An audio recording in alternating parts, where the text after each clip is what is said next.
नमस्ते।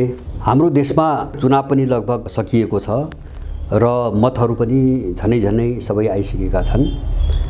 यति बेला एउटा प्रश्न चारैतिर देखिन्छ, जस्तो यो चुनावको एउटा भोटिङ प्रवृत्ति अथवा मतदान गर्ने जुन प्रवृत्ति देखा परेको छ, यसलाई चाहिँ कसरी बुझ्ने सबै कोणबाट, जस्तो सामाजिक कोणबाट यसलाई कसरी हेर्ने, मनोवैज्ञानिक कोणबाट यसलाई कसरी हेर्ने, भूराजनीतिक कोणबाट यसलाई कसरी हेर्ने, सायद मलाई लाग्छ नेपालको भोलिको जो एउटा भविष्य छ, अब त्यसलाई बुझ्नको निम्ति अहिलेको चुनावको जो प्रवृत्ति हो, मतदानको प्रवृत्ति, यसलाई सबै कोणबाट सबै आयामबाट अलिकति चिरफार गर्नुपर्छ जस्तो लाग्छ मलाई।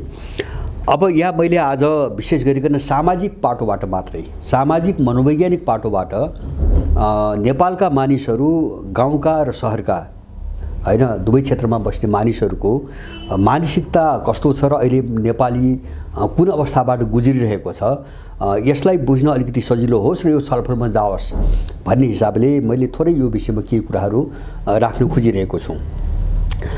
जस्तो अहिले मैले कस्तो देखेँ भन्छ भने नेपाली समाज या त एउटा ठुलो विध्वंस या एउटा ठुलो आँधीबेहरी हैन आमूल परिवर्तनको एउटा ठुलो आँधीबेहरीको एउटा दोसादबाट चाहिँ नेपाली मनोविज्ञान गुज्रिरहेको छ। त्यो चाहिँ मतदानले स्पष्ट रूपमा त्यस्तो सङ्केत दिन्छ। त्यो भनेको के भन्छ भने जस्तो मानिसहरूमा चरम प्रकारको निराशा छ, अविश्वास छ, घृणा छ, जसले अपराध गरे, जसले लुट मचाए तिनीहरूप्रति घृणा छ र एक खालको बदलाको भावना छ हैन, उनीहरू दण्डित हुनुपर्छ भन्ने बदलाको भावना छ। साथसाथै त्यसैसँग जोडिएको अर्को के छ भन्छ भने दिग्भ्रम पनि छ अथवा स्पष्टता छैन, जस्तो गन्तव्य छैन, स्पष्टता छैन, उद्देश्य छैन, भोलि के होला अथवा चाहिँ मैले जे गर्दैछु त्यसको परिणाम क्या होला, त्यसप्रति अलिकति बेसरोकार अथवा उदासीनता पनि तपाईको देखिन्छ। यस्ता धेरै चीजहरू चाहिँ हामी कहाँ आएका छन्। अब यसको राम्रो पाटो पनि छ, यसको नराम्रो पाटो पनि छ। जस्तो मैले अलिकति छोटकरीमा 3-4वटा बुदाहरूमा यसलाई कसरी उल्लेख गर्न चाहे भन्छ भने यो चुनावमा शहरीया मनोविज्ञान र ग्रामीण मनोविज्ञानका बीचमा ठुलो अन्तर देखियो हैन। जस्तो चाहिँ तपाईको शहरमा जुन खालको भोटिङ देखिन्छ हैन, जस्तो नयाँ चेहराहरूको उदय, त्यस्ता खालका नयाँ संस्थाहरूको तपाईको उदयको जुन प्रभाव शहरमा देखिन्छ, त्यसको त्यस्तो प्रभाव चाहिँ तपाईको गाउँमा देखिँदैन। यसका पछाडि धेरै कारणहरू हुन सक्छन्। म त्यतातिर जान चाहन्न। जस्तो गाउँको मान्छे एउटा अलगावमा बसेको छ, सबै स्रोत साधनबाट वञ्चित छ, प्रविधिबाट वञ्चित छ, सुविधाबाट वञ्चित छ, त्यसमा पनि गाउँघर लगभग सारा चाहिँ बिरानो छ हैन, रित्तो छ, सबै मान्छेहरू विदेशतिर छन्, आफ्नै खालको समस्याबाट गुज्रिरहेको छ र त्यसमा उदासीनता भनेको जो आए पनि यस्तै हो हैन, कसैले के गरेका छैनन् र अहिले पनि गर्ने छैनन् भन्ने खालको एउटा उदासीनता देखिन्छ। तर यसको तुलनामा सहर बजारमा धेरै ठुलो चाहिँ त उतार चढाव देखिन्छ। जस्तो मान्छेको कस्तो देख्यो भन्छ भने हिजो एक ठाउँमा छ, आज त्यो अर्को ठाउँमा देखिन्छ, भोलि तेस्रो ठाउँमा पुगिसकेको हुन्छ। जस्तो यहाँ चुनावकै मतदानमा पनि कस्तो देखियो भन्छ भने जस्तो केही वर्ष अगाडिदेखि यहाँ सडकमा अभियान भनेर चाहिँ तपाईको आन्दोलन गर्नेहरू, नाराबाजी गर्नेहरू, प्रदर्शन गर्नेहरू धेरै मान्छेहरू थिए। तिनी पनि अधिकांश चुनावमा लडेकै देखियो। तर उनीहरूको मत हेर्दाखेरि जुन मान्छे हिजो सडकमा यिनको साथमा थियो त्यो मान्छे चुनावमा चाहिँ रहेको देखिँदैन। यसका पछाडिको कारण के हो त्यो बुझ्न एकदमै कठिन छ। के कारण मान्छे यस्तो तरल भइरहेको छ, यो बुझ्न चाहिँ धेरै कोसिस गर्नुपर्छ। तर मान्छे स्थिर छैन। मैले भन्न खोजेको मान्छे स्थिर छैन। एउटा विशेषता शहरीया मनोविज्ञान र ग्रामीण मनोविज्ञानमा एउटा ठुलो चाहिँ अन्तर्द्वन्द्व, विरोधाभास र चाहिँ तपाईको एउटा विपरीत खालको प्रवृत्ति देखिन्छ। यो मतदानले एउटा विशेषता देखायो। यो अन्तर्विरोध हाम्रो निम्ति एउटा समस्या हो। समस्या के हो त भन्छ भने जस्तो कुनै पनि विषयप्रतिको बुझाइमा एकरूपता भएन, चाहे जो गाउँको मान्छे होस् चाहे सहर बजारको मान्छे होस्, समस्या सबैका समाधान हुनुपर्ने छ। सायद मलाई लाग्छ आकांक्षा सबैका तिनै होलान्, इच्छाहरू तिनै होलान्, तर पनि तपाईको आफ्नो जो गति हो, जो दिशा हो, त्यो दिशा विपरीत खालको देखिनु भनेको नेपाली समाज अथवा चाहिँ समाजको बनावट अनुसार मान्छेहरूकोमा जो सोचमा एउटा विभाजन आइरहेको छ, यो भोलिको निम्ति एउटा ठुलो चुनौती, ठुलो समस्या हो भन्ने चाहिँ मलाई लाग्छ। अब दोस्रो चाहिँ मतदानको जो प्रवृत्ति देखियो यो चाहिँ सबैभन्दा बढी गजबको र आश्चर्यजनक छ। जस्तो मतदानको प्रवृत्ति कस्तो देखियो भन्छ भने नेपालीहरू हिजोदेखि इतिहासदेखि नै देशप्रति वफादार छ, नेपाली जन्म देशप्रति वफादार छ र देश विरुद्ध हुने कुनै पनि क्रियाकलापको विरुद्धमा छ हैन। सधैँभरि हामीले त्यस्ता खालका एजेन्डाको पनि विरुद्धमा छ। जस्तो यहाँ चाहिँ यो चाहिँ दलाल वृत्तले सधैँभरि विदेशी एजेन्डालाई राष्ट्रको धुरीमा राखेर, राजनीतिको धुरीमा राखेर सधैँभरि चाहिँ देशलाई घुमाइरह्यो, कहिले के र गएको केही वर्षदेखि जस्तो एमसीसी, एसपीपी सम्झौता, जन्मको आधारको नागरिकता अथवा चाहिँ तपाईको लिम्पियाधुरा आदि इत्यादि, यो चीजको वरिपरि चाहिँ तपाईको राजनीति घुमिरहेको छ र नेपाली चाहिँ जनमत झन्डै 90% भन्दा ठुलो जनमत राज्यले जे एजेन्डा बोक्दै आयो त्यसका विरुद्धमा उभिएको छ। जस्तो एमसीसीमा सबै नेपाली त्यसका विरुद्धमा छ, एसपीपी सम्झौताको विरुद्धमा छ हैन, जन्मको आधारको नागरिकता ऐनको विरुद्धमा छ, खुला सिमानाको विरुद्धमा छ हैन, अथवा लिपुलेखको जो चाहिँ जमिन फिर्ता ल्याउने प्रक्रिया सुरु यिनीहरूबाट भइरहेको छैन त्यसको विरुद्धमा छ। तर यसको अर्को विपरीत पाटो, विरोधाभासपूर्ण पाटो के हो भन्छ भने जुन तत्त्वहरू सबै यिनै मुद्दाको पक्षमा थिए वा यी मुद्दाको विरुद्धमा अहिलेसम्म बोलेका छैनन्, मतदान उनीहरूलाई गरेको छ हैन। सायद यो अकर्मण्यता हो, यो एक खालको द्वन्द्व हो, अन्तर्द्वन्द्व हो, मानसिक द्वन्द्व हो, मनोवैज्ञानिक द्वन्द्व हो हैन। यसले के देखाउँछ भन्छ भने जस्तो विकल्पविहीनताको अवस्था देखाउँछ हैन। त्यो भोटिङ गर्नेको मान्छेको दोष चाहिँ मलाई लाग्दैन हैन, ऊ दोषी छ भने मलाई लाग्दैन। तर एउटा तरलताले यस्तो खालको एउटा समस्या सिर्जना गरिदिएको छ जस्तो विकल्प नहुनु पनि अब यस्तो खालको मतदान हुनु एउटा कारण हुन सक्छ, अथवा चाहिँ त्यस्ता खालका धेरै हत्कण्डाहरू यहाँ प्रयोग गरिएका छन् त्यसको कारण पनि त्यहाँ जोडिएको छ, अथवा चाहिँ तपाईको अहिलेको जस्तो स्कुलिङहरू अथवा चाहिँ मेकानिजमहरू, तौरतरिकाहरू जो प्रयोग गर्छन् मान्छेलाई प्रभावित पार्न त्यसले पनि काम गरेको छ, शिक्षा प्रणालीले पनि काम गरेको छ। फेरि शहरीय जीवन के हो भन्छ भने एकदम औपचारिक जीवन, जस्तो ग्रामीण जीवन जति गहिरो हुन्छ अथवा चाहिँ त्यसको संवेदना जति गहिरो हुन्छ अब त्यसको तुलनामा सहर बजारतिर तरलता बढी हुन्छ, सतैपन बढी हुन्छ, देखावटी पनि बढी हुन्छ, तामझाम बढी हुन्छ, विज्ञापन बढी हुन्छ, यस्तो चिजले बढी प्रभाव पार्छ। यो सबै चिजले प्रभाव पारेको छ। तर एउटा चिज चाहिँ तपाईको देखियो, यो एउटा कोणबाट यो अत्यन्तै सकारात्मक पनि छ, अर्को कोणबाट यो एकदमै खतरनाक पनि छ। मैले सकारात्मक के कोणबाट भनेको भन्छ भने जस्तो नेपालको चाहिँ तपाईको शहरीय मनोविज्ञान मैले भने अहिले तुरुन्तै यति बेलै हैन कुनै ठुलो परिवर्तन हुनुपर्छ र चाहिँ तपाईको उनीहरूले गरेका आकांक्षाहरू पूरा हुनुपर्छ र जसले देश भाँडे हैन यो अपराधी तत्त्व दण्डित हुनुपर्छ। बस सारमा यति छ, यसप्रति घृणा छ हैन, यसलाई समाप्त पार्नुपर्छ भन्ने तपाईको भावना छ हैन।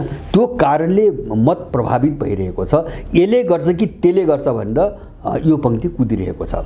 र यो भनेको के हो भन्छ भने एउटा फ्रस्ट्रेसन मात्र हैन, फ्रस्ट्रेसनबाट अगाडि बढ्दै मानिसहरू एउटा विद्रोह हुन्छ नि, एउटा विद्रोही जो भावना हो त्यसको एउटा उत्कर्षतिर अगाडि बढिरहेका छन्। मैले शहरीय मानिसहरूको कुराहरूको एउटा विद्रोहको उत्कर्षको बाटोतिर अगाडि बढिरहेका छन्। यो भावनाले, यो विद्रोहको भावनाले एउटा ठिक दिशा पायो अथवा यसलाई ठिक ढङ्गले बुझ्न सकियो हैन, कसैले यसलाई ठिक ढङ्गले बुझ्न सके र त्यसलाई कसरी अगाडि बढाउने भन्ने एउटा योजना बनाउन सके भने यो चाहिँ पंक्ति देशले अहिलेसम्म भोगिरहेको जो चाहिँ समस्या छ, जो गोलचक्कर छ, यसबाट मुक्त हुनुको निम्ति यो पंक्ति ठुलो चाहिँ साधक बन्न सक्छ र यो निर्णायक बन्न सक्छ। यसको सकारात्मक पाटो त्यो हो, यसको मानसिकता सकारात्मक छ अथवा परिवर्तन हुनुपर्छ भन्ने पक्षमा छ।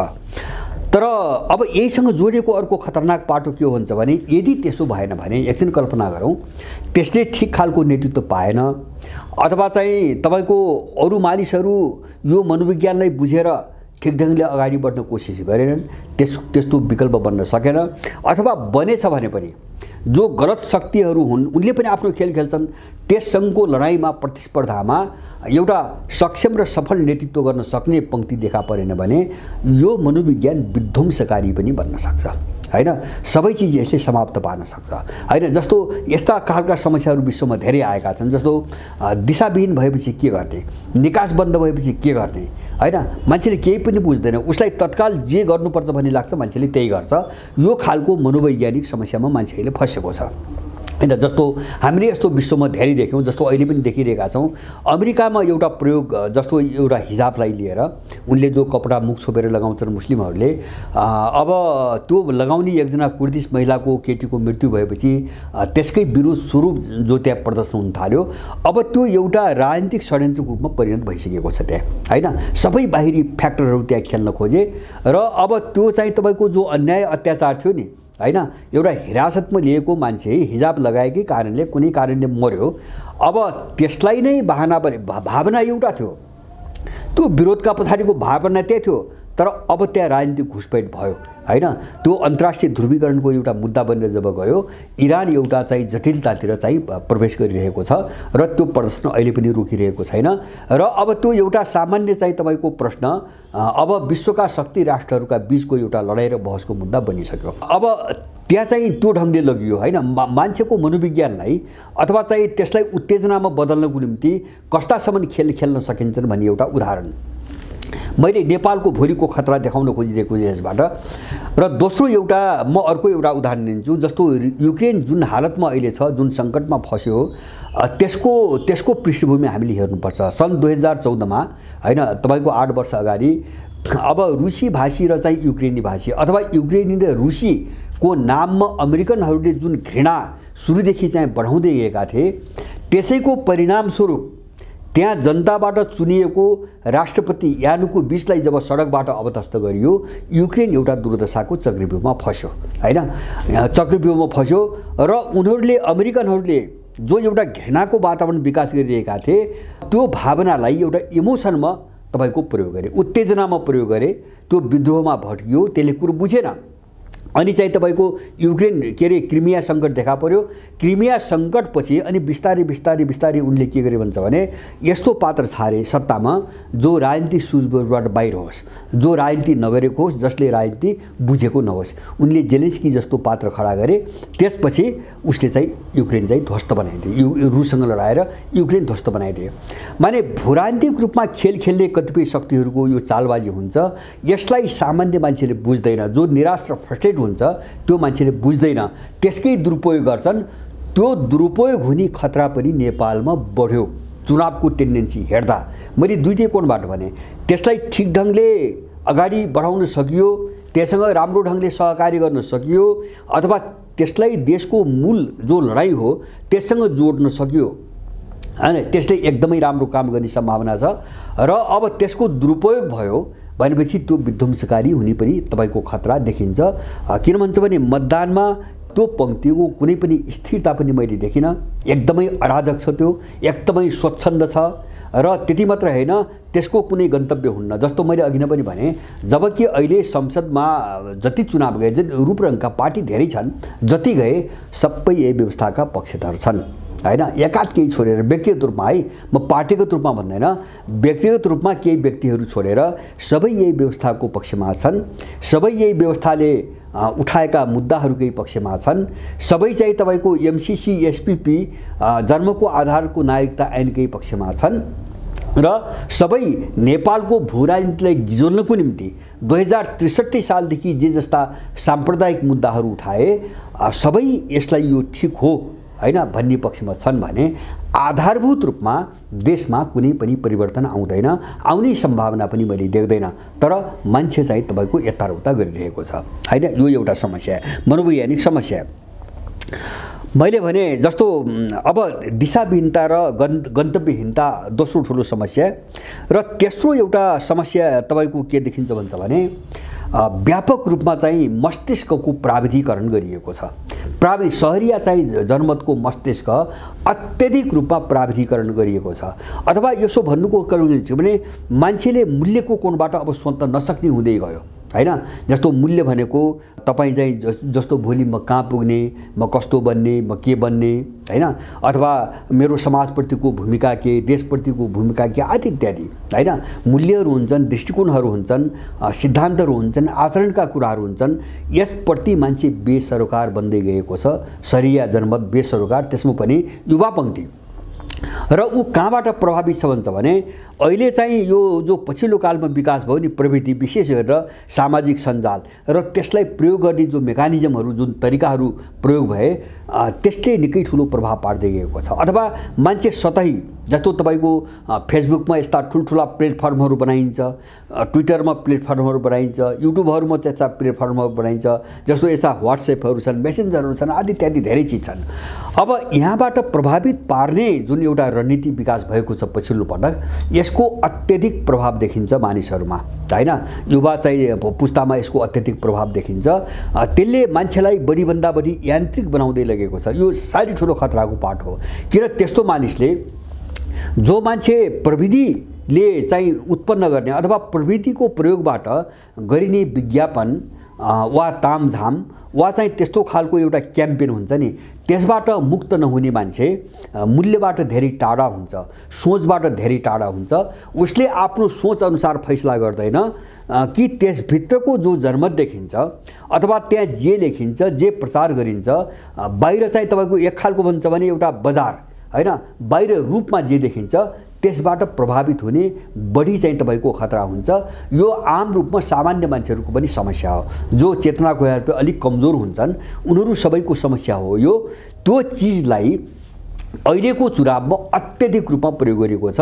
अहिले मात्र हैन, केही समय अगाडिबाट यो लक्षण आएका छन्। जस्तो स्थानीय चुनावमा पनि यसको प्रभाव अत्यधिक देखियो, अत्यधिक नै देखियो र अहिले चाहिँ यो संसदको चुनावमा त्यो बढी तपाईँको व्यापक रूपमा देखिएको छ। त्यसकारणले गर्दाखेरि अनुभवलाई आधार मानेर हामीले जे भोगिरहेका छौँ त्यो अनुभवलाई आधार मानेर हामी अगाडि बढ्ने कि हैन, यो प्राविधिक हत्कण्डालाई आधार बनाएर अथवा चाहिँ विज्ञापन र चाहिँ तपाईँको प्रोपोगन्डा तामझामलाई आधार बनाएर अगाडि बढ्ने, यो एउटा चाहिँ दुविधामा मान्छे यहाँ फसेको छ। र हामीले यसमा चाहिँ हाम्रा जीवनका अनुभवहरू, जस्तो हामी सब अनुभव त सबैले गरेका छौँ, यिनै अनुभव नै हाम्रा शिक्षा हुन्, यिनै अनुभव नै हाम्रो निम्ति अगाडि बढ्ने मुख्य आधार हुन्। यसलाई मानिसले आधार बनायो भने मान्छेले ठिक ढङ्गले चाहिँ भूमिका खेल्न सक्छ।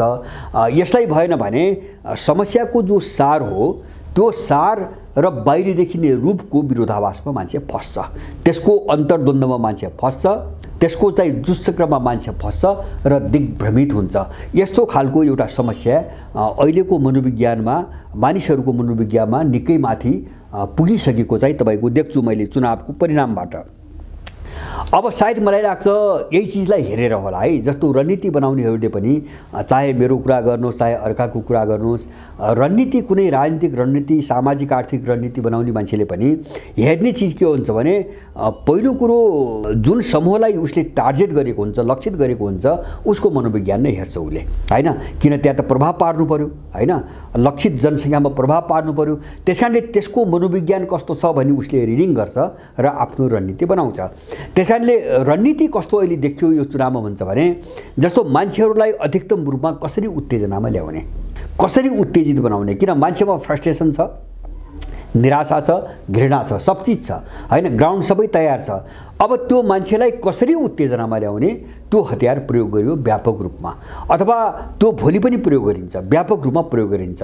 र अब के गरिन्छ भन्छ भने मान्छे उत्तेजित हुने खालका हैन नाराहरू हुन्छन्, जस्तो पपुलिस्ट कुराहरू हुन्छन्, मान्छेलाई कसरी इमोसनमा ल्याएर चाहिँ तपाईँको उतार्ने, यो हत्कण्डा अथवा चाहिँ आक्रोश घृणालाई उत्तेजनामा बदल्ने त्यो रणनीति चाहिँ मैले चुनावमा धेरै प्रयोग भएको मैले चाहिँ तपाईँको अनुभव गर्छु।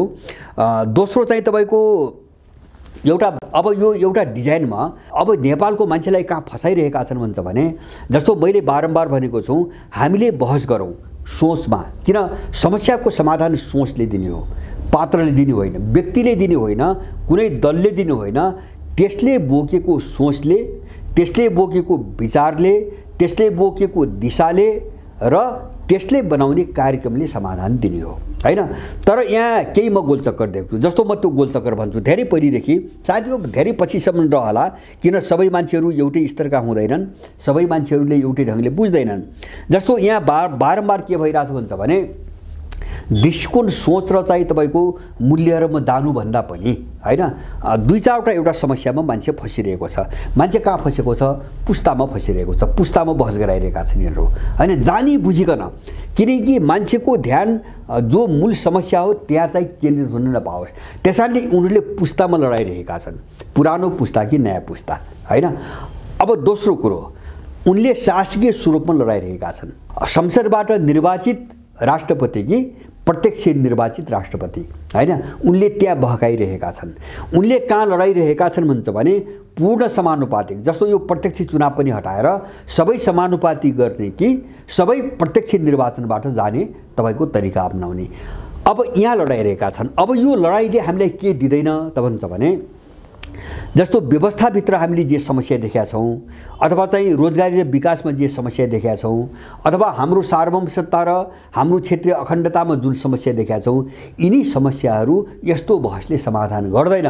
त्यही भएर हामी जहाँ थियौँ यो बहस गर्दाखेरि हामी 20 वर्ष अगाडि जहाँ थियौँ हामी अहिले पनि त्यही छौँ र त्योभन्दा हामी तल झरिरहेका छौँ। एउटा चाहिँ बहस कहाँ गर्ने, त्यसको अन्तर्वस्तुमा गर्ने कि रूपमा गर्ने, हामी यहाँ अल्झिरहेका छौँ। त्यसको सारमा गर्ने कि होइन बाहिरको तपाईँको बोक्रोमा बहस गर्ने, हामी यहाँ बल्झिरहेका छौँ, उनीहरूले बल्झाइरहेका छन्। नम्बर 1। नम्बर 2, हामी कहाँ फसिरहेका छौँ भन्छ भने यो बहस गर्दा जस्तो मैले सामाजिक मनोविज्ञानकै कुरा गरिरहेको छु, हामी समग्र र अंशलाई हेर्न सकिरहेका छौँ। मैले बारम्बार भन्छु, जस्तो नेपालको भूराजनीतिक सङ्कटको कुरा गर्दा मैले सङ्कट शब्द प्रयोग गर्छु सधैँभरि। मैले यसलाई समस्या भनेको छैन, मैले यो सङ्कट हो भनिरहेको छु। सङ्कट भनेको के हो भन्छ भने त्यो व्यवस्था प्रणालीको जगै भत्किएको अवस्था हो। जस्तो अहिले हामीले देख्छौँ नि, यो दण्डहीनता, यो अराजकता, यो मनपरी, जस्तो देशमा संविधान पनि छैन, कानुन पनि छैन, नियम पनि छैन, जसँग बल छ अथवा जसको पछाडि बन्दुक छ, जसको साथमा सेना र पुलिस छ, त्यसले जे गरे पनि भयो होइन। त्यसले जे गरे पनि भयो, जे पनि गर्दै आछ। लुट्नेले लुटेको छ, मार्नेले हत्या गर्नेले गरेको छ होइन, डकैती गर्नेले गरेको छ, विदेशीका खुट्टामा ढोग्नेले ढोगेको छ। कसैलाई चाहिँ कानुन लाग्दैन, कसैलाई संविधान लाग्दैन, कसैलाई चाहिँ तपाईँको देशद्रोह लाग्दैन, कसैलाई जनविरोध अपराध लाग्दैन। हामी यो त भोग्दै आएका छौँ। अर्कोतिर हामीले के पनि देखेका छौँ भन्छ भने राज्यभित्र प्रणाली भन्ने चिज समाप्त भइसकेको छ। सबै गुन्डा ग्याङ भए। अब जस्तो कर्मचारीमा गुन्डाका ग्याङ छन्, दलै दलका झोले सङ्गठन छन्। एउटाले चाहिँ तपाईँको एउटा काम गर्छ, अर्काले टेर्दैन, सौदाबाजी हुन्छ, बार्गेनिङ हुन्छ। सर्वोच्च अदालत त्यस्तै भयो, गुन्डेहरूको ग्याङ भयो। अब सर्वोच्च अदालतले प्रधान न्यायाधीश नियुक्त गर्नुपर्ने परिस्थिति आयो अहिले नेपालमा होइन। तपाईँको यो त्यहाँ लडाइँ झगडा हामी देखिरहेका छौँ, यो तमासा होइन। त्यहाँभित्र कोही एनजिओका न्यायाधीश भए, कोही अमेरिकन भए, कोही इन्डियन भए, कोही युरोपियन भए, कोही चाइनिज होलान्, कोही के होलान्, नेपाली कोही पनि छैन होइन। न्यायालय त्यस्तो भयो होइन। तपाईँको पुलिसभित्र त्यही समस्या छ, दलहरूमा त्यही समस्या छ। त्यस कारणले मेरो भनाइ के हुन्छ भने हामीले जो सङ्कट झेलिरहेका छौँ यो सङ्कट हो। सङ्कट भनेको समग्र सङ्कट हो। यसको जग भत्कियो, चरमराइसक्यो। त्यस कारणले हामी राजनीतिक रूपमा मात्रै पीडित छैनौँ, देश राजनीतिक सङ्कटबाट मात्रै पीडित छैन। देश आर्थिक सङ्कट, देश सामाजिक सांस्कृतिक सङ्कट, देश नैतिक सङ्कट, देश मनोवैज्ञानिक सङ्कट, सबै सङ्कटबाट घेरिएको छ। त्यसकारणले यसको होलिस्टिक समाधान चाहियो। मेरो बारम्बारको भनाइ, तपाईँ राजनीतिक तहमा मान्छे बदलेर मात्रै केही पनि गर्न सक्नुहुन्न। यो मान्छेको चाहिँ मृगतृष्णा हो, यो कोरा कल्पना हो, दिवा सपना हो। राजनीतिक जस्तो सरकार एक थरी मान्छेको बनेर मात्रै यहाँ केही पनि छैन होइन। देशमा उत्पादनै छैन, यत्रो मान्छे विदेशतिर छ, यो कसरी हल गर्नुहुन्छ होइन। तपाईँ राजनीतिक तहमा हल गर्नुला कुनै 2-4 जना मान्छे राम्रो जाला होइन। रोजगारी कसरी प्राप्त गर्ने, उसँग कुनै नीति छैन होइन। सभ्यता संस्कृतिमाथि यत्रो आक्रमण गर्छ, यसको संरक्षण कसरी गर्नुहुन्छ। अथवा चाहिँ नैतिक रूपमा मान्छे यति गिर्यो, यति कमजोर भयो, मनोवैज्ञानिक रूपमा यति शिथिल भयो, यो कसरी उठाउने। यसको निम्ति समग्र समाधानको खाँचो छ होइन। एउटा हामीलाई आर्थिक, राजनीतिक, सामाजिक, सांस्कृतिक, नैतिक, मनोवैज्ञानिक समग्र पाटोमा एउटा समाधान दिनुपर्नेछ। तर हामी एउटा मुद्दामा बल्झिरहेका छौँ। हामी कहाँ बल्झिरहेका छौँ? हामी भ्रष्टाचारमा मात्रै बरालिरहेका छन् उनीहरूले। अथवा चाहिँ तपाईँको अर्को भ्रष्टाचारभन्दा अर्को कुनै पनि कुरो सुन्दैन मैले। मानव देशमा अर्को कुनै समस्या छैन। भ्रष्टाचार त हाम्रो बिचमा भएका 1000 समस्यामध्ये एउटा हो।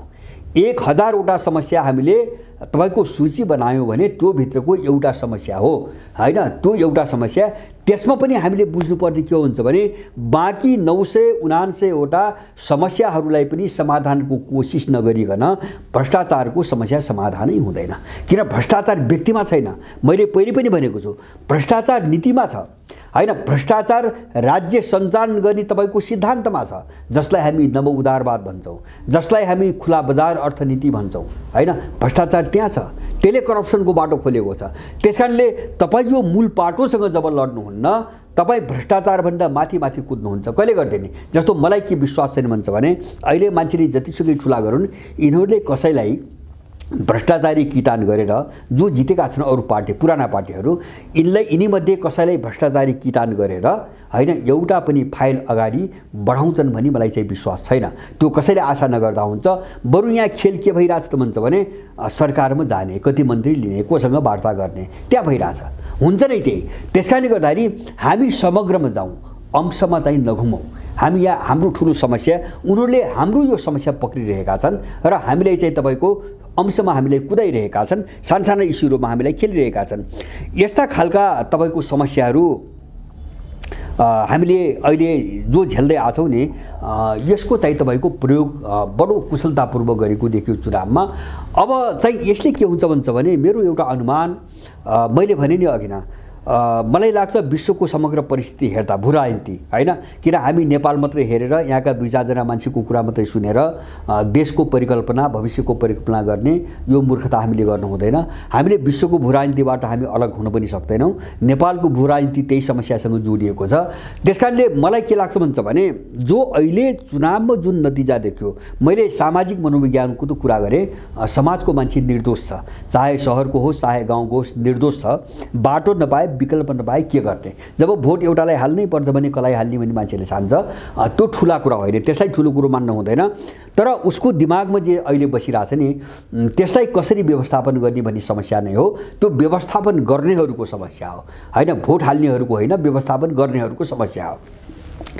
अब यो पाटो छोडिकन बाँकी जो खेल्न खोजिरहेका छन् हैन, यसलाई चाहिँ ढाल बनाएर, यो मनोविज्ञानलाई हतियार बनाएर जो खेल्न खोजिरहेका छन्, त्यो खेलले नेपाललाई कहाँ लान खोज्दैछ हैन, यसको एउटा अनुमान गरौँ। जस्तो यो चाहिँ तपाईँको मनोविज्ञान एउटा ठाउँमा आउन सकेन, ल्याउन सकेन, अथवा कसैले त्यो कोसिस गरेन भने यसका दुईटा परिणाम। मैले एउटा त परिणाम भने नेपालको नेपालीहरूको मनोविज्ञान अब धेरै पर्खिने र धैर्य गर्न सक्ने अवस्थामा छैन। यो चिज हामीले बुझ्नुपर्छ। चुनावमा पनि त्यो प्रवृत्ति देखिएको छ। मान्छे धेरै पर्खने र धैर्यता राख्ने अवस्थामा छैन, अति भइसकेको छ, अति भइसकेको छ देशभित्र। त्यसकारणले तपाईँ यसलाई ठिक ढङ्गले बुझ्नुहोस् वा ठिक ढङ्गले यसलाई ट्रिट गर्नुहोस्। यो नेपालको सङ्कटको टोटल समाधानको निम्ति असाध्य साधक र सहयोगी भएर आउँछ, चाहेको त्यही हो, आउँछ। अब यदि त्यसो हुन सकेन भने यो मनोविज्ञान देशको निम्ति विध्वंसकारी पनि बन्छ हैन। त्यो किन भन्छ भने नबुझेपछि अर्को शक्तिले अब यसलाई मिसलिड गर्छ हैन, मिसयुज गर्छ। मैले भने नि, किन मान्छे उत्तेजित छ, उत्तेजनामा छ, त्यो उत्तेजनालाई तपाईँको भजाउने कुरा हो हैन, उत्तेजनालाई भजाउने कुरा हो। सबै मान्छेको बुझ्ने स्तर एउटै छैन। फेरि चाहिँ फरक फरक परिवेशमा मान्छे बाँचेको हुनाले बुझाइमा पनि अन्तर छ। त्यसकारणले गर्दाखेरि अब एउटा खतरा के हुनसक्छ चुनावबाट मैले भन्छ भने हामीले जे झेलिरहेका छौँ नि समस्याहरू, मैले जे झेलिरहेका छौँ, आधारभूत समस्याको पक्षमा, यसको निकासको पक्षमा यहाँ कोही पनि जाँदैन। मेरो आफ्नो चाहिँ तपाईँको मूल्याङ्कन, जो चुनाव जितेका छन् कोही पनि देशको आधारभूत समस्या भनेको हाम्रो आर्थिक समस्या, उत्पादनको समस्या, रोजगारीको समस्या, देशको सार्वभौम सत्ताको समस्या, हाम्रो अखण्डता जमिनको समस्या, अथवा चाहिँ त्यस्ता सन्धि सम्झौताका समस्या, यो मुद्दामा कोही पनि पस्नेवाला छैन हैन। नपसेपछि हुन्छ के त भन्दाखेरि देश जहाँ छ त्यही रहन्छ, केही समय देश जहाँ छ त्यही रहन्छ। बरु नकारात्मक कोणबाट अर्को एउटा खतरा चाहिँ एकदमै बढेको देख्छु म यो चुनावपछि। त्यो भनेको के हो भन्छ भने ध्रुवीकरण जो भइरहेछ नि, विश्वको ध्रुवीकरण, यो ध्रुवीकरणमा केही शक्तिहरू एकदम आइसोलेसनमा पर्दै गएका छन्, एकदमै कमजोर हुँदै गएका छन्, अलग थलग हुँदै गएका छन्। त्यो मैले देखेको सबभन्दा बढी अलगावमा चाहिँ अमेरिकनहरूसँग अहिले अमेरिका। जस्तो यो पछिल्लो समाचार मैले हेरे अनुसार जान्दै यो बाहिरका अन्तर्राष्ट्रिय सबै मिडिया हेरेर हेर्नुहोस्, युरोपियन र अमेरिकनहरूको बीचमा खुला चाहिँ तपाईँको वाद विवाद आरोप प्रत्यारोप त सुरु नै भइसकेको छ। अब त्यो चाहिँ खुला खालको द्वन्द्वमा अथवा विभाजनमा जान सक्ने सम्भावना एकदम प्रबल भइसकेको छ र त्यसको सङ्केत अमेरिकी राष्ट्रपतिले अस्ति पनि दिए। उनले नेटोमा ठुलो विभाजन आएको कुरो स्वीकार गरे र जर्मनीको एउटा राजनीतिज्ञ छन्, उनले हिजो अस्ति मात्रै उनले के भन्छ भने अमेरिकाले जर्मनीलाई समाप्त पार्ने रणनीति अमेरिकाको आज होइन 100 वर्ष अघिदेखिको हो। अमेरिकाले प्राकृतिक स्रोतसँग जो जर्मनी अभिन्न रूपमा गाँसेको छैन आफ्नो औद्योगिकरण विकासको निम्ति, त्यसबाट जर्मनीलाई अलग्याएर सदाको निम्ति समाप्त पार्ने अमेरिकनको 100 वर्षको जो योजना हो त्यो योजनामा अमेरिकाले अहिले पनि काम गरिरहेको छ। उनले मुखै फोरेर निकै आक्रमण गरेर अमेरिकाप्रति अन्तर्वार्ता दिएका छन्। यो अवस्था छ अहिले हैन विश्वको राजनीतिमा। एकातिर रुससँग लडाइँ छ, अर्कोतिर आफ्नै एलायन्सभित्र चाहिँ फुटको अवस्था आइरहेको छ। यो अवस्थामा अमेरिकनहरूले आफ्नो वर्चस्वलाई कायम राख्नुको निम्ति कहाँनिर चाहिँ विध्वंस मचाएर आफ्नो हात बलियो पार्न सकिन्छ भन्ने चाहिँ खोजीमा तीव्रतापूर्वक लागेका छन्। जस्तो युक्रेनमा मुछिए हैन, त्यहाँ पार लाग्ने देखे। उनीहरू चाहिँ चीनलाई मुख्य शत्रु घोषित गर्दै ताइवानतिर गए। उत्तर कोरिया विरुद्ध दक्षिण कोरियालाई सिधै भने उत्तर कोरियाले तिमीहरूमाथि के गर्यो भने हामी परमाणु आक्रमण गर्छौँ, परमाणु बमले आक्रमण गर्छौँ भने दक्षिण कोरियालाई उगास्नु खोजे। मान्छे तर्सिँदै अहिले ताइवानमा चाहिँ चुनावको नतिजा उल्टन थाल्यो। अमेरिकाले प्रयोग गरेको पार्टी अहिले चाहिँ ध्वस्त हुँदैछ। स्थानीय चुनावमा 70% भन्दा बढी ठाउँमा उसले हारिसक्यो। अब त्यस्तै गरेर चाहिँ तपाईँको उनीहरूले इरानमा कोसिस गरिरहेका छन् तर डराइरहेका छन् हैन। जस्तो इरानमा इजरायल अथवा साउदीलाई फसाएर कसरी चाहिँ त्यो क्षेत्रमा चाहिँ तपाईँको युद्ध चाहिँ तपाईँको निम्त्याउने र त्यहाँ खेल्ने। अब मलाई लाग्छ त्यहाँ पनि उनीहरू सफल हुँदैनन्, किन इरान एउटा ठुलो शक्ति राष्ट्र हो। त्यति मात्रै होइन, अहिले रुससँग खुलेआम रूपमा उभिसकेका छ। त्यसकारणले इरानसँग लड्ने भनेको अब रुससँग पनि लड्ने हो। जस्तै युक्रेनको जुन हालत भयो नि, त्यो हालतभन्दा भिन्नै इरानको पनि अब हुँदैन। उनले पाकिस्तानलाई कोसिस गरेको गराएर, तर सम्भावना चाहिँ मैले देखिनँ हैन। अहिलेसम्मको स्थिति हेर्दा त्यसलाई प्रयोग गर्न सकिन्छ भन्ने चाहिँ देखिँदैन र पाकिस्तानको सत्ता अहिले जसरी भित्रै गृहयुद्धको चाहिँ एउटा खतराबाट अगाडि बढ्यो, त्यसबाट पाकिस्तानको सत्ता धेरै झस्किसकेको छ अहिले हैन। अब यति भइसकेपछि अमेरिकनहरूले आफ्नो अस्तित्व बचाउने चाहिँ कहाँबाट त भनेपछि अब उसलाई खतरा भनेको रुस र चीन उदयमान शक्ति यिनै हुन्। जस्तो आर्थिक रूपमा अथवा चाहिँ सामरिक रूपमा उदयमान खतरनाक शक्ति यिनै हुन्। यिनकै वरिपरि इन्गेज हुनु पर्यो हैन। बाहिरी इन्गेज भए त अर्थ केही पनि लाग्दैन। त्यसकारणले अब नेपाल रुसको वरिपरि नसकेपछि उनीहरू चीनको वरिपरि इन्गेज हुनको निम्ति अब बाँकी भएको भूमि नेपाल हो। मैले यो एकदमै गम्भीर छ प्रश्न। बाँकी रहेको भूमि भूराजनीति नेपाल हो। अब त्यही भएर जस्तो एमसीसी जस्ता वितण्डाहरू त्यही कारणले आएका हुन्। अहिलेको चुनाव पछिको एउटा चाहिँ अमेरिकन प्रयास, जस्तो संसदभित्र मलाई लाग्छ अमेरिकनहरूको दबदबा निकै बढ्या छ यो चुनावपछि हैन। अब आवरण जेसुकै होस्, तपाईँहरू भोलि हेर्दै जानुला को कसरी प्रस्तुत हुन्छ, भोलि सबै देखिने कुरा हो। मैले यहाँ त्यसबारे केही भनिरहन आवश्यक छैन। अब उनीहरूले एउटा प्रयास गर्नेछन्, सरकार आफ्नो अनुकूल बनाएर अथवा आफ्नो एजेन्डामा काम गर्ने जेलेन्स्की टाइपका मान्छेहरू चाहिँ तपाईँको सरकारमा लगेर नाङ्गो रूपमा आफ्नो रणनीति अगाडि बढाउनु उनको पहिलो कोसिस अब अमेरिकनहरूको। किन अमेरिकनहरूको निम्ति धैर्यताका लागि हैन, विश्वमा जो प्रतिस्पर्धा छ, टक्राउ छ, यो पर्खिनका लागि 6 महिनादेखि 1 वर्षभन्दा बढीको समय छैन। किन 8 महिनाले विश्वको राजनीति आकाश पाताल पुर्याइसकेका छ। अरू 6 महिना चाहिँ यो यस्तै गरी अगाडि बढ्यो र यही अवस्थामा जस्तो यसमा कुनै गुणात्मक उथलपुथल आएन भने युरोप पनि विभाजित हुन्छ अमेरिकासँग, नेटो पनि विभाजित हुन्छ, अमेरिका सिद्धिन्छ। त्यसकारणले अब त्यो समस्या, त्यो आसन्न सङ्कटबाट जोगिनुको निम्ति एउटा अलिकति व्यापक दायराको युद्ध, ठुला शक्तिहरूका बीचको युद्ध, सबैलाई फसाउने खालको युद्ध कहाँबाट सुरु गराउने भन्ने चाहिँ चक्करमा अमेरिका दौडिरहेको छ। र त्यसो भयो भने उसले पहिलो प्रयास, जस्तो एमसीसी जस्तो तपाईँहरूले समाचार सुन्नुभयो होला, यो चुनावको नतिजा देखिने बित्तिकै यहाँको एमसीए बोर्ड जो सीआईए बोर्ड छ त्यसले चाहिँ एमसीसी प्रोजेक्टको निम्ति टेन्डर खोलेको छ। विश्व टेन्डर रे नाम सुन्नुहोस्, त्यस्तो विश्व टेन्डर। यसको अर्थ के हो भन्छ भने अब त्यो बाहिर अमेरिकाले कुनै यहाँ टेन्डरको नाममा यहाँ बनाउने कम्पनी पठाउँदैछ। त्यो विश्व टेन्डर भन्ने शब्दले, त्यो विश्व शब्दले त्यो टेन्डर यहाँको नेपालीले होइन होला, नेपाली कभर राख्लान्, उनले आफ्नो कम्पनीमा कुनै नेपाली सेयर होल्डर राखेर आउलान्, त्यो छुट्टै कुरा। विदेशी कम्पनी अब आउँदैछ त्यो बुझ्नु पर्यो हैन। कार्डनो नामको अमेरिका सुरक्षा कम्पनी त उनले ल्याइसकेका छन्, टेन्डर हालेर सुरक्षाको नाममा ल्याइसकेका छन्। अब एसपीपी सम्झौता गरेर अमेरिका सेना ल्याउने बाटो बनाइसकेका छन्। अब यहाँ समानान्तर सरकार नेपालको सरकारले छुनै नसक्ने एमसीसी र त्यसको शासन यहाँ स्थापित भइसकेको छ, पारित भइसकेको छ। अब यसैबाट अमेरिका खेल्न कोसिस गर्छ। पहिलो कोसिस चुनावपछि अब सरकारको सायद मलाई लाग्छ इन्डियनहरूको यो जो दौडा चलिरहेको छ घर घर भेट्न, यो एउटा आतंकी इन्डियनहरूमा देख्छु मैले। अमेरिकनहरू जुन पोजिसनमा देखा परे त्यसबाट इन्डियनहरूमा एउटा ठुलो आतंक चाहिँ बढिसकेको लक्षण देखिन्छ। पहिलो प्रयास चाहिँ प्रो अमेरिकन मात्रै हो नि कि त्यो जेलेन्स्कीकै शैलीमा काम गर्ने नाङ्गो चाहिँ दलालहरूको ग्रिप एउटा सरकारमा उठाउने प्रयास, पहिलो प्रयास। अब यदि यो सफल अहिले भएन भने हैन, एउटा हामी अनुमान गरौँ यो भएन भने दोस्रो हुने नतिजा के हो भन्छ भने, मैले अघि नै भने 6 महिनादेखि 1 वर्षभन्दा बढी अमेरिकाले कुर्नै सक्दैन। अब 1 वर्ष नाग्यो भने योभन्दा बढी लामिने भयो भने अमेरिका ध्वस्तै हुन्छ, नलडिकनै अमेरिका ध्वस्त हुन्छ। अब त्यो अवस्था आउन अमेरिका कुनै पनि रूपमा त्यो अमेरिकाले चाहन्न। अब त्यसो भए के गर्ने? अब अमेरिका यत्तिकै बस्यो भने सिद्धिने अवस्था उसले चाहने कुरा पनि भएन। त्यसपछि के? अब यहाँ चुनावबाट उसको मिसन अगाडि बढ्न भएन भने उसले नेपालमा आतंकवादी कारबाही गर्छ, हमला गर्छ। यसमा कसैले कुनै नेपालीको चाहिँ मनमा शङ्का नरहोस् हैन, मैले चाहिँ अनुमान र कल्पना गरेको छैन।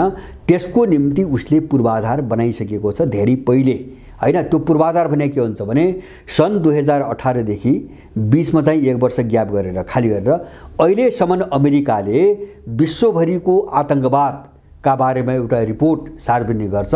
त्यो रिपोर्टमा सधैँभरि नेपालको नाम लिँदै आएको छ र त्यसले के भनेको छ भन्छ भने नेपाल मुजाहिद्दिनहरूको अखाडा हो, सेल्टर हो र नेपालभित्रबाट मुजाहिद्दिनहरूले इन्डियामाथि हमला गर्ने खतरा एकदमै प्रबल छ भनेर लेख्दै आएको छ।